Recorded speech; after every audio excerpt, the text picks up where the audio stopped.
आधुनिक अनुबंध। आधुनिकता एक सौदा है। हम सारे लोग उसी दिन इस सौदे पर हस्ताक्षर करते थे जिस दिन हम पैदा होते हैं, और हमारे मरने के दिन तक यह हमारी जिंदगियों को नियंत्रित करता है। हम में से बहुत थोड़े से लोग ही ऐसे हैं जो कभी भी इस सौदे को रद्द कर पाते हैं या उसका उल्लंघन कर पाते हैं। यह हमारे आहार, हमारे रोजगारों और हमारे सपनों को आकार देता है, और यही तय करता है कि हम कहाँ रहें, किससे हम प्रेम करें और किस तरह हमारी मृत्यु हो। पहली निगाह में आधुनिकता एक बेहद उलझा हुआ सौदा प्रतीत होता है। इसलिए बहुत थोड़े से लोग इस बात को समझने की कोशिश करते हैं कि उन्होंने किस चीज़ के लिए इस पर हस्ताक्षर किए हैं। यह कुछ वैसा ही है जिस जैसे जब आप कोई सॉफ्टवेयर डाउनलोड करते हैं और आपसे उसके साथ संलग्न उस अनुबंध पर हस्ताक्षर करने को कहा जाता है, जिसमें कानूनी शब्दावली से भरे दर्जनों पन्ने होते हैं। आप उस पर एक नज़र डालते हैं, तुरंत आखिरी पन्ने पर पहुंचते हैं, आई एग्री पर सही का निशान दर्ज करते हैं और उसके बारे में भूल जाते हैं। लेकिन दरअसल आधुनिकता एक आश्चर्य रूप से सरल सौदा है। इस समूचे अनुबंध को एक वाक्य में समेटा जा सकता है: मनुष्य ताकत के बदले में अर्थ को त्यागने पर सहमत है। आधुनिक युग के पहले तक ज़्यादातर संस्कृतियाँ ऐसा मानती थी कि मनुष्य ने किसी महान ब्रह्मांडीय योजना में एक भूमिका निभाई है। यह योजना सर्वशक्तिमान देवताओं द्वारा या कुदरत के शाश्वत विधानों द्वारा रची गई थी, और मानव जाति इसको बदल नहीं सकती थी। यह वैश्विक योजना मानव जीवन को अर्थ प्रदान करती थी, लेकिन वो मनुष्य की शक्ति को सीमित भी करती थी। मनुष्य मंच पर मौजूद अभिनेताओं की तरह थे। नाटक का आलेख उनके एक एक शब्द, आंसू और भाव भंगिमा को अर्थ देता था, लेकिन उनके अभिनय पर सख्त सीमाएं भी लगाता था। हेमलेट पहले अंक में कैडियस की हत्या नहीं कर सकता, डेनमार्क छोड़कर हिंदुस्तान के किसी आश्रम में नहीं जा सकता, शेक्सपियर इसकी इजाज़त नहीं देते। इसी तरह मनुष्य अमर नहीं हो सकते, वे रोगों से नहीं बच सकते, और वे जो मर्जी हो वो नहीं कर सकते। यह नाटक के आलेख में नहीं लिखा है। पूर्व आधुनिक मनुष्य यह विश्वास करते थे कि शक्ति को त्याग देने के बदले में उनके जीवन ने अर्थ हासिल किया है। चाहे वे युद्ध के मैदान में वीरतापूर्वक लड़ते हो, चाहे वे न्यायप्रिय राजा का समर्थन करते हो, चाहे वे नाश्ते में वर्जित आहार लेते हो, या चाहे उनको उनके एकदम करीब के पड़ोसी से इश्क हो, ये सारी चीज़ें वाकई मायने रखती थी। यह चीज़ बेशक कुछ असुविधाएं पैदा करती थी, लेकिन यह मनुष्य को विनाशों के विरुद्ध मानसिक सुरक्षा प्रदान करती थी। अगर कुछ भयावह घटित हो जाता था, जैसे कि कोई युद्ध, महामारी या अकाल, तो लोग यह सोचकर खुद को तसल्ली दे देते थे कि हम सब देवताओं द्वारा रचे गए या कुदरत के विधान के तहत रचे गए किसी महान ब्रह्मांडीय नाटक में भूमिका निभाते हैं। उस नाटक में क्या लिखा है यह हम नहीं जानते, लेकिन हम इतना निश्चित तौर पर जानते हैं कि जो भी कुछ होता है उसके पीछे कोई उद्देश्य होता है। यहाँ तक कि इस भयावह युद्ध, महामारी और अकाल की भी उस महान योजना में अपनी एक जगह है। इसके अलावा हम इस नाटक के लेखक से पक्की उम्मीद कर सकते हैं कि इस कहानी का अंत सुखद और सार्थक होगा। इसलिए युद्ध, महामारी और अकाल तक का कोई श्रेष्ठ परिणाम निकलेगा। अगर यहाँ और अभी नहीं तो इस जीवन के बाद ही सही। आधुनिक संस्कृति किसी महान ब्रह्मांडीय योजना में इस विश्वास से इनकार करती है। हम जीवन से बड़े किसी नाटक के अभिनेता नहीं हैं। जीवन का कोई नाट्यलेख, कोई नाटककार, कोई निर्देशक, कोई निर्माता और कोई अर्थ नहीं है। विज्ञान की हमारी श्रेष्ठतम समझ के मुताबिक यह विश्व एक अंधी और उद्देश्यहीन प्रक्रिया है, जिसमें शोर शराबा तो बहुत है, लेकिन उससे कोई अर्थ नहीं निकलता। एक ग्रह के सूक्ष्मतम बिंदु पर अपने संक्षिप्ततम मुकाम के दौरान हम यहाँ वहाँ भागते रहते हैं, और उसके बाद हमारा कुछ पता नहीं चलता। चूँकि कोई नाट्य लेख नहीं है और चूँकि मनुष्य किसी महान नाटक में कोई भूमिका नहीं निभाते, इसलिए हमारे साथ भयानक घटनाएं हो सकती है, और ऐसी कोई शक्ति नहीं जो हमें बचा सकेगी या हमारे दुखों को कोई अर्थ प्रदान कर सकेगी। कोई सुखद अंत या दुखद अंत या कोई अंत भी नहीं होगा। बस एक के बाद एक घटनाएं घटित होती रहती है। आधुनिक दुनिया उद्देश्य में विश्वास नहीं करती, सिर्फ कारण में विश्वास करती है। अगर आधुनिकता का कोई नीति वाक्य है तो वो है: जीवन अप्रत्याशित घटनाओं से भरा हुआ है। दूसरी ओर अगर जीवन महज अप्रत्याशित घटनाओं से भरा है और उसको बांधने वाला कोई नाट्य लेख या ध्येय नहीं है, तब फिर मनुष्य भी किसी पूर्व निर्धारित भूमिका तक सीमित नहीं है। हम जो चाहे वो कर सकते हैं, बशर्ते कि हम कुछ हासिल करने का तरीका खोज सकें। हमारी अज्ञानता के अलावा हमारे रास्ते में बाधा डालने वाली और कोई चीज़ नहीं है। महामारी और अकाल का कोई ब्रह्मांडीय अर्थ नहीं है, लेकिन हम उनको जड़ से मिटा सकते हैं। युद्ध एक बेहतर भविष्य के मार्ग में कोई अनिवार्य बुराई नहीं है, लेकिन हम शांति स्थापित कर सकते हैं। कोई जन्नत नहीं है जो मौत के बाद हमारा इंतज़ार कर रही हो, लेकिन हम यही पृथ्वी पर ही स्वर्ग की रचना कर सकते हैं और उसमें हमेशा के लिए रह सकते हैं, बशर्ते कि हम किसी तरह कुछ तकनीकी मुश्किलों पर विजय पा लें। अगर हम अनुसंधान पर पैसा लगाए तो वैज्ञानिक उपलब्धियां प्रौद्योगिकीय प्रगति को गतिशील कर देगी। ये नए प्रौद्योगिकियां आर्थिक वृद्धि को उकसाएंगी और विकसित होती हुई अर्थव्यवस्था अनुसंधान के लिए और भी ज़्यादा धन अर्पित करेगी। हर आने वाले दशक के साथ हमें और ज़्यादा भोजन और तेज वाहनों तथा और बेहतर चिकित्साओं का लाभ मिलेगा। एक दिन आएगा जब हमारा ज्ञान इतना विस्तीर्ण हो जाएगा और हमारी प्रौद्योगिकी इतनी उन्नत हो जाए कि हम शाश्वत यौवन के अमृत, सच्चे सुख के अमृत और दूसरी जिस किसी औषधि की ज़रूरत हमें होगी उसका आस्वादन कर सकेंगे और हमें रोकने वाला कोई देवता नहीं होगा। इस तरह आधुनिक सौदा मनुष्य को विराट जोखिमों से युक्त विपुल प्रलोभनों की पेशकश करता है। सर्वशक्ति हमारे सामने लगभग हमारी पहुंच में है, लेकिन हमारे नीचे संपूर्ण शून्य का रसातल मुँह फैला है। व्यावहारिक स्तर पर आधुनिक जीवन एक अर्थहीन जीवन के भीतर निरंतर शक्ति की तलाश से निर्मित है। आधुनिक संस्कृति इतिहास की सबसे शक्तिशाली संस्कृति है और वह अनवरत रूप से अनुसंधान कर रही है, आविष्कार कर रही है और विकसित हो रही है। इसी के साथ साथ यह किसी भी पिछली संस्कृति के मुकाबले कहीं ज़्यादा बड़ी अस्तित्वपरक उद्विग्नता की शिकार है। यह अध्याय शक्ति की आधुनिक खोज की चर्चा करता है। अगला अध्याय इस बात का परीक्षण करेगा कि किस तरह मनुष्यता ने अपनी बढ़ती हुई शक्ति का इस्तेमाल विश्व की अनंत रिक्ति में किसी तरह चुपचाप अर्थ भरने के लिए किया। हाँ, हम आधुनिकों ने शक्ति के बदले अर्थ को त्याग देने का वादा किया था, लेकिन ऐसा कोई नहीं है जो हमारे उस वादे को निभाने के लिए हमें बाध्य कर सके। हम सोचते हैं कि हम इतने चतुर हैं कि हम इस आधुनिक सौदे का इसके लिए कोई कीमत चुकाए बिना भरपूर इस्तेमाल कर सकते हैं। वैम्पायरों से भिन्न क्यों है बैंकर्स? शक्ति की आधुनिक खोज को वैज्ञानिक प्रगति और आर्थिक विकास के बीच के गठबंधन ने उत्प्रेरित किया है। ज़्यादातर इतिहास के दौरान विज्ञान घोंगे की रफ्तार से प्रगति करता रहा था और वही अर्थव्यवस्था पूरी तरह ठप बनी रही थी।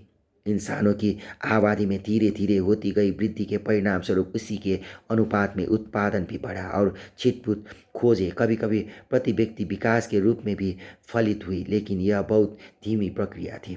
अगर 1000 ईस्वी में 100 ग्रामीण मिलकर 100 टन गेहूँ का उत्पादन करते थे और 1100 ईस्वी में 105 ग्रामीण मिलकर 107 टन गेहूँ का उत्पादन करते थे, तो यह मामूली वृद्धि न तो जीवन की लय में कोई बदलाव ला पाती थी, न सामाजिक राजनीतिक अवस्था में। जहाँ आज हर किसी के सिर पर विकास का भूत सवार है, वही पूर्व आधुनिक युग में लोग इसको लेकर बेखबर रहा करते थे।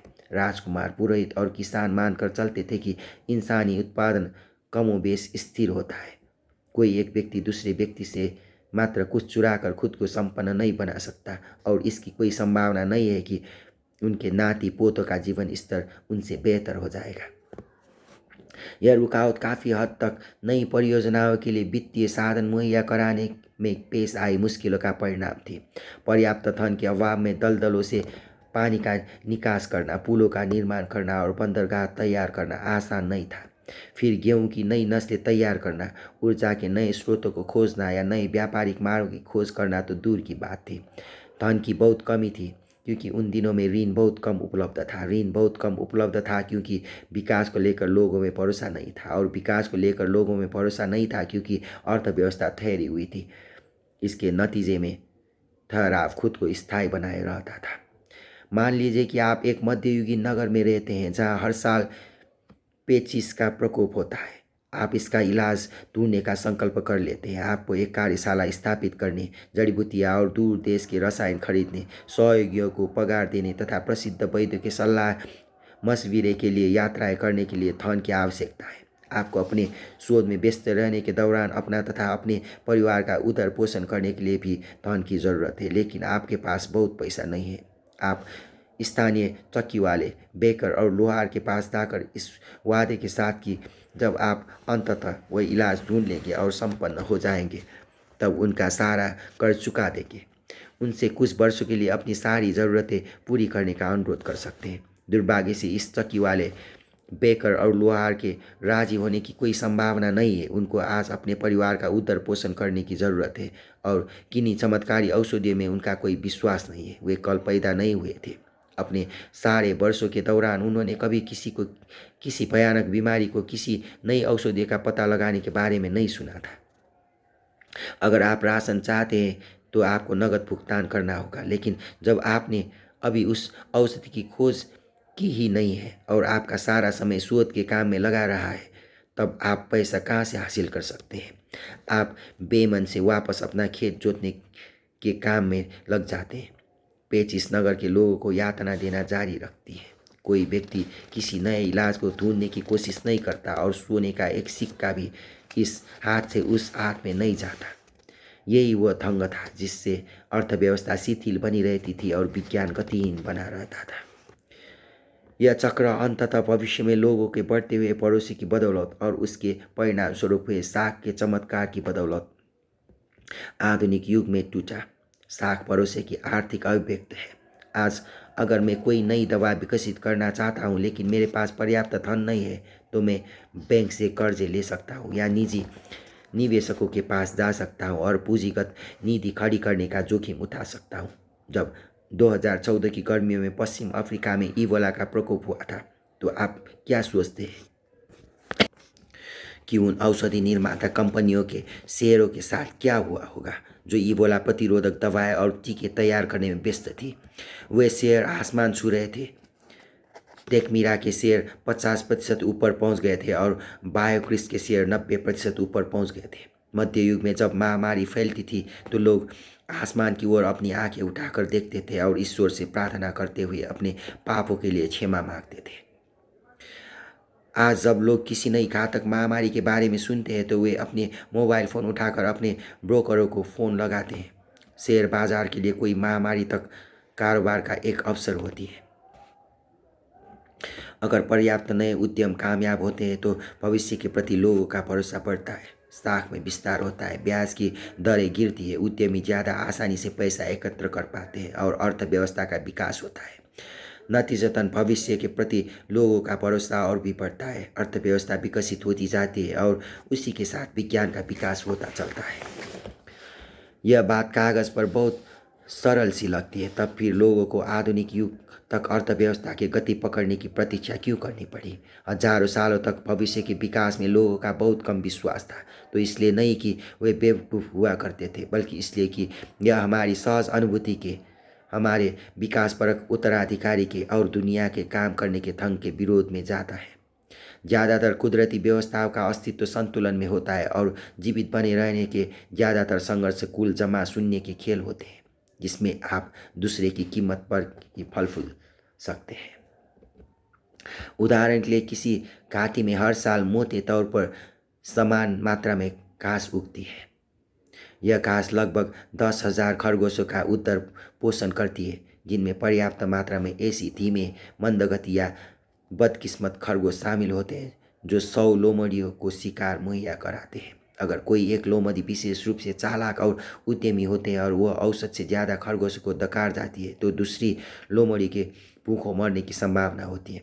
अगर सारी लोमड़ियाँ किसी तरह एक साथ ज़्यादा से ज़्यादा खरगोशों को दबोच लेती है तो खरगोशों की आबादी लड़खड़ा जाएगी और अगले साल और भी ज़्यादा लोमड़ियों को भूखे मरना पड़ेगा।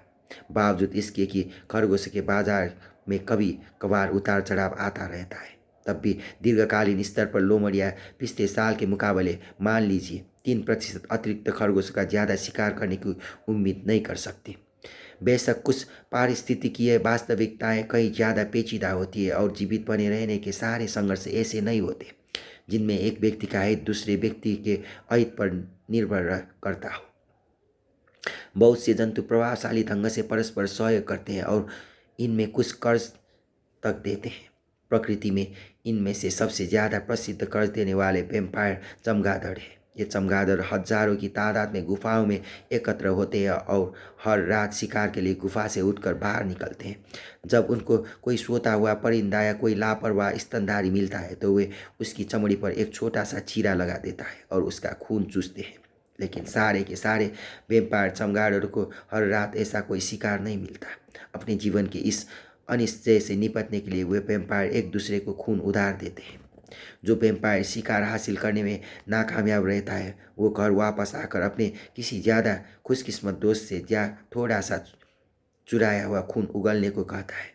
वेम्पायर इस बात को अच्छी तरह याद रखते हैं कि उन्होंने किसके लिए खून उधार दिया था, ताकि बाद के समय में अगर वो दोस्त भूखा घर लौटता है तो वह कर्जदार के संपर्क करेगा जो उस आसान का बदला चुकाएगा।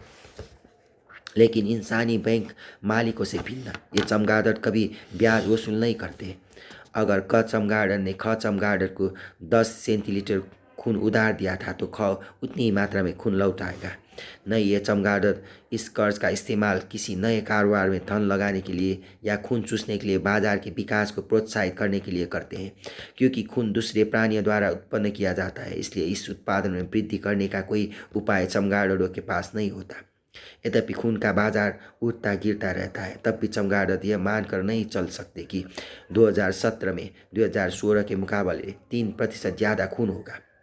नतीजतन वेम्पायर चमगादड़ वृद्धि में विश्वास नहीं करते। विकास प्रक्रिया के लाखों वर्षों तक मनुष्य वेम्पायर चमगादड़ों, लोमड़ियों और खरगोशों से मिलती जुलती परिस्थितियों में रहते आए थे। इसलिए मनुष्य को भी वृद्धि में विश्वास करने में मुश्किल पेश आती है। चमत्कारी कचौड़ी। विकासपरक दबावों ने मनुष्य को दुनिया को एक कचौड़ी के रूप में देखने का अभ्यस्त बना दिया है। अगर किसी व्यक्ति को इस कचौड़ी का एक बड़ा हिस्सा मिल जाता है तो किसी दूसरे व्यक्ति को अपरिहार्य रूप से उसका अपेक्षाकृत छोटा टुकड़ा मिल पाता है। कोई खास परिवार या नगर फल फूल सकता है, लेकिन समग्र तौर पर मानव जाति उससे ज़्यादा उत्पादन करने वाली नहीं है जितना वह आस करती है। तदनुसार ईसाईयत और इस्लाम जैसे परंपरागत मजहबों ने या तो मौजूदा कचौड़ी का नए सिरे से वितरण करते हुए या जन्नत में एक नई कचौड़ी मिलने का आश्वासन देते हुए मनुष्य की समस्याओं के समाधान खोजने की कोशिश की। इसके विपरीत आधुनिकता इस दृढ़ विश्वास पर टिकी है कि आर्थिक विकास न केवल मुमकिन है बल्कि सर्वथा अनिवार्य है। प्रार्थनाएं, सत्कर्म और ध्यान योग की राहत और उत्प्रेरणा मिल सकती है, लेकिन अकाल, महामारी और युद्ध जैसी समस्याओं का समाधान सिर्फ आर्थिक विकास की मार्फत ही हो सकता है।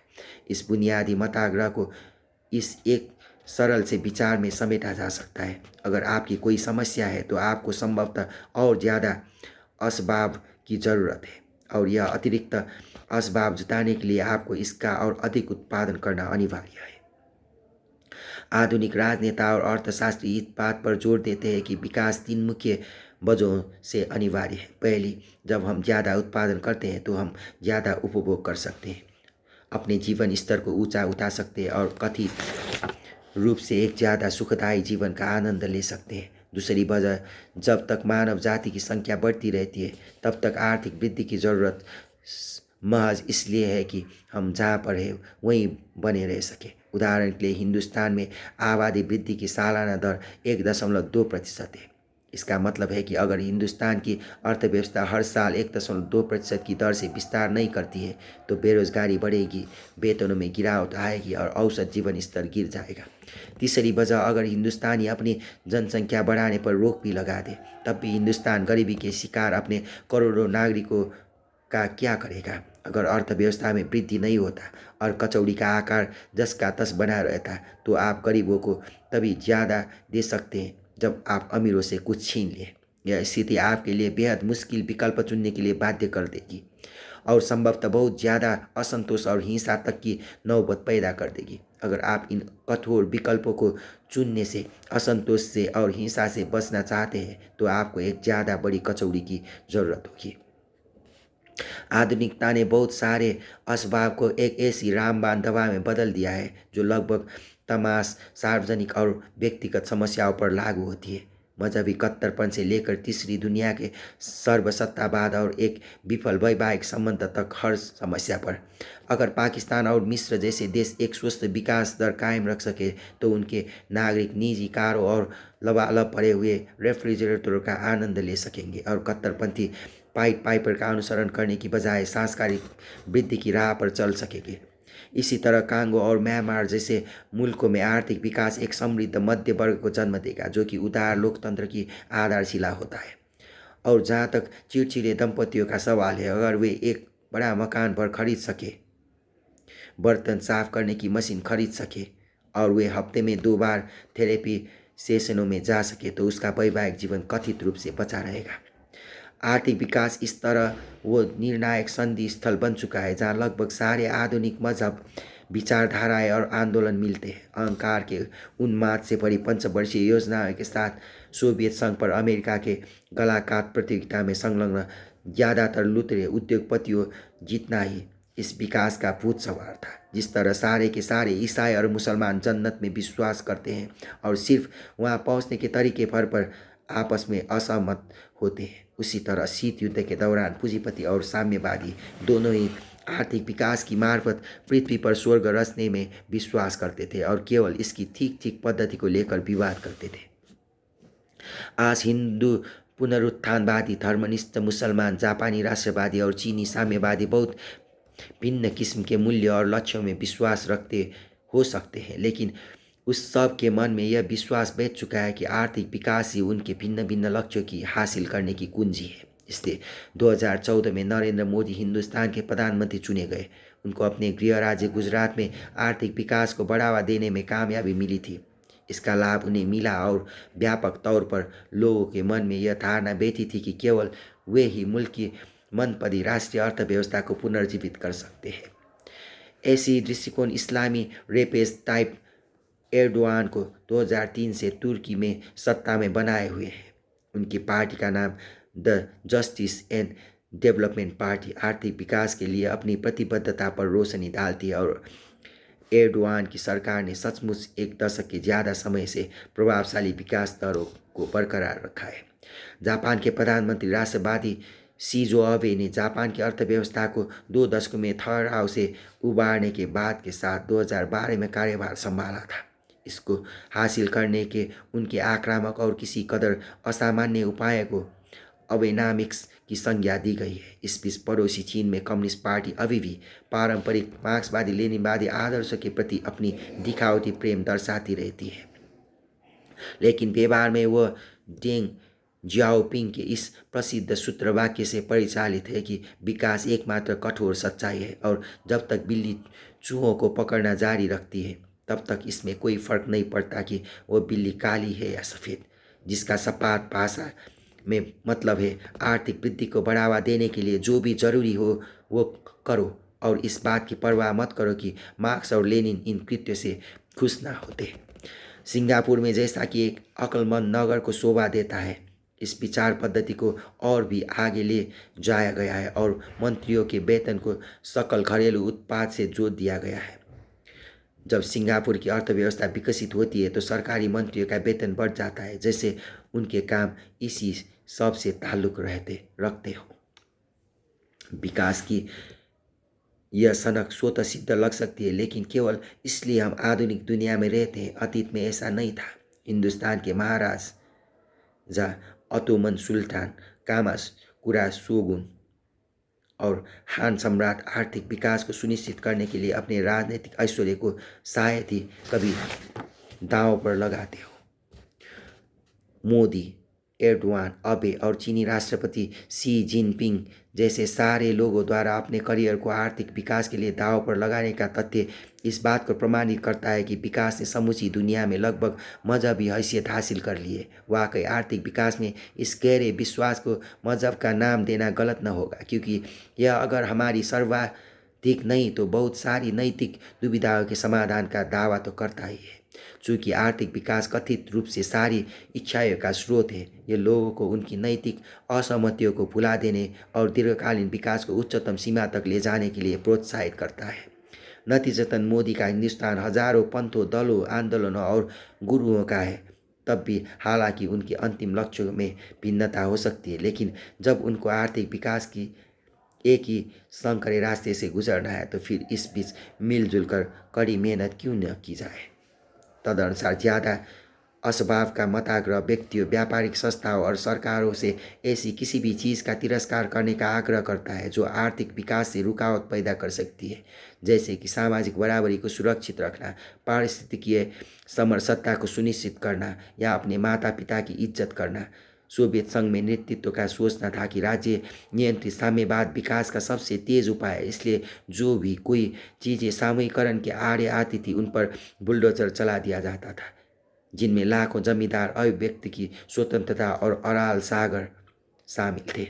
आज यह बात आमतौर पर स्वीकृत है कि मुक्त बाजार पूंजीवाद का कोई संस्करण दीर्घकालीन आर्थिक विकास को सुनिश्चित करने का कहीं ज़्यादा कारगर उपाय है। इसलिए लालची उद्योगपतियों, संपन्न किसानों और अभिव्यक्ति की आज़ादी की रक्षा की जाती है, लेकिन मुक्त बाजार पूंजीवाद के रास्ते में आने वाले पारिस्थितिकीय बसेरों, सामाजिक संरचना और पारंपरिक मूल्यों को विघटित और नष्ट कर दिया जाता है। उदाहरण के लिए, किसी उन्नत प्रौद्योगिकी वाली नई कंपनी में काम करते हुए प्रति घंटा $100 कमाने वाली एक सॉफ्टवेयर इंजीनियर को लें। एक दिन उसके बूढ़े पिता को लकवा मार जाता है। अब उसके लिए खरीदारी करने, खाना पकाने, यहाँ तक कि नहाने धोने तक के लिए मदद की ज़रूरत पड़ती है। वो अपने पिता को अपने घर ला सकती है, थोड़ी देर से काम पर जा सकती है, शाम को थोड़ा जल्दी घर वापस आ सकती है और व्यक्तिगत तौर पर अपने पिता की देखभाल कर सकती है।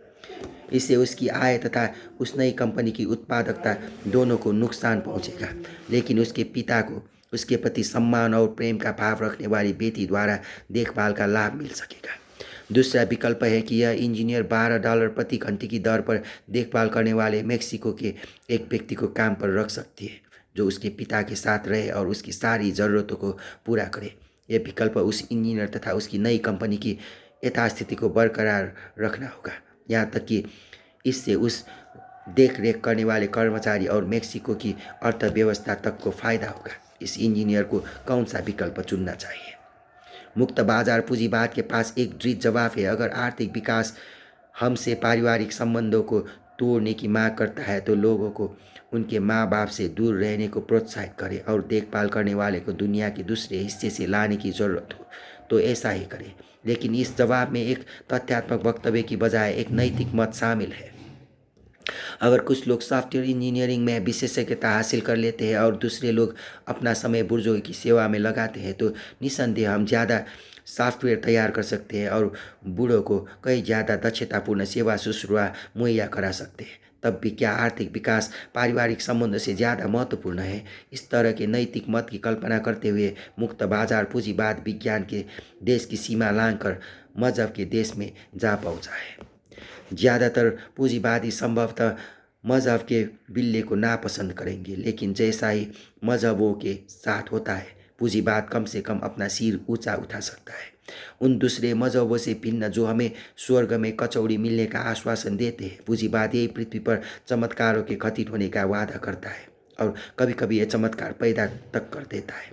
अकाल और महामारी पर विजय पाने का ज़्यादातर श्रेय आर्थिक विकास में प्रचंड पृथ्वीवाद पूंजीवादी आस्था को जाता है।